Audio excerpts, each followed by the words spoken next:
Hi friends, ഇന്നൊരു മീൻകറി ഉണ്ടാക്കിയാലോ? തേങ്ങ അരയ്ക്കാതെ തന്നെ നല്ല കൊഴുപ്പുള്ള മീൻകറി. അതിന് വേണ്ടിയിട്ട് ചൂടായ ചട്ടിയിലേക്ക് ഞാൻ വെളിച്ചെണ്ണ ഒഴിച്ച് കൊടുത്തിട്ടുണ്ട്. വെളിച്ചെണ്ണ മൂത്ത് വരുമ്പോൾ അതിലേക്ക് ഉലുവ ഇട്ട് കൊടുക്കാം. ഉലുവ നന്നായിട്ടൊന്ന് പൊട്ടി വരുമ്പോഴത്തേക്കും അതിലേക്ക് സവാള ചെറുതായി അരിഞ്ഞത് വെളുത്തുള്ളി ഇട്ട് കൊടുക്കാം. ഇനി ഇതൊന്ന് മിക്സ് ആക്കിയതിന് ശേഷം ഒരു കഷ്ണം ഇഞ്ചി അരിഞ്ഞതും ഇട്ട് കൊടുക്കാം കേട്ടോ.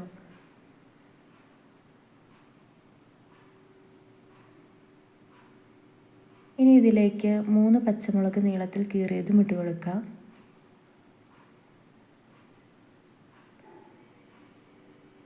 ഇനി ഇതൊന്ന് പതുക്കെ മൂത്ത് വരുമ്പോൾ അതിലേക്ക് ഒരു തക്കാളി ഇട്ട് കൊടുക്കാം. തക്കാളി മുഴുവനും ഇടണം കേട്ടോ. തക്കാളിയും ഇട്ടൊന്ന് നന്നായിട്ട് വഴണ്ടി വരുമ്പോൾ അതിലേക്ക് നമുക്ക് പൊടികളൊക്കെ ചേർത്ത് കൊടുക്കാം. 2 ടീസ്പൂൺ മുളക് പൊടി, 1 ടീസ്പൂൺ മല്ലിപ്പൊടി, 1/4 ടീസ്പൂൺ മഞ്ഞൾപ്പൊടിയാണ് കേട്ടോ ഇടുന്നത്.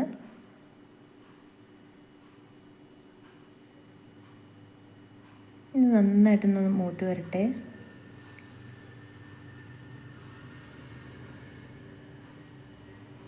നന്നായിട്ട് മൂത്ത് വന്നിട്ടുണ്ട്. ഇനി ഇത് നമുക്ക് മിക്സിയുടെ ജാറിലോട്ട് മാറ്റാം കേട്ടോ.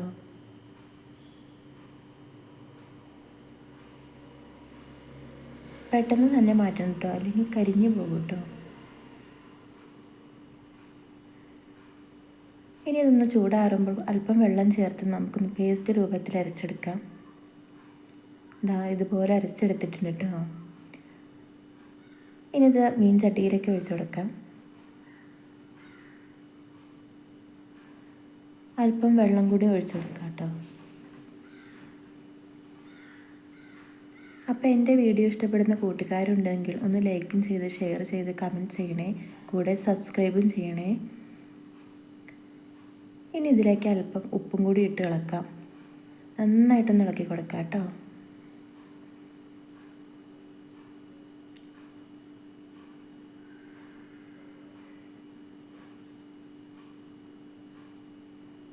ഇനി ഇതിലേക്ക് ഒരു 2 കറിവേപ്പിലയും ഇട്ട് കൊടുക്കുന്നുണ്ട്.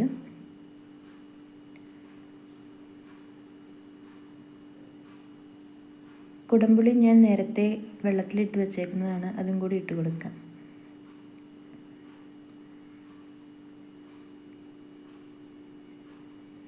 ഇനി ഇതൊന്ന് നന്നായിട്ട് തിളയ്ക്കുമ്പോൾ അതിലേക്ക് നമുക്ക് മീൻ കഷ്ണങ്ങൾ പറക്കിയിട്ട് കൊടുക്കാം. ഞാൻ അയിലയാണ് ഇട്ട് എടുത്തേക്കുന്നത്.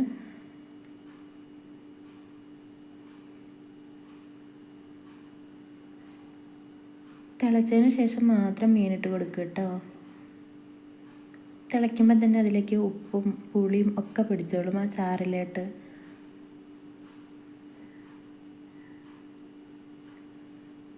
മീനിട്ടതിന് ശേഷം ഒന്ന് പതുക്കെ ഇളക്കി കൊടുക്കാം കേട്ടോ. പിന്നീട് അത് ഇളക്കാൻ പറ്റില്ല. അപ്പോൾ ചട്ടി ഒന്ന് ചുറ്റിച്ചെടുത്താൽ മതി കേട്ടോ.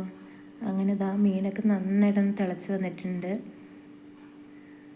ഞാൻ സ്റ്റൗ ഓഫ് ചെയ്തു കേട്ടോ. എണ്ണയൊക്കെ തെളിഞ്ഞു.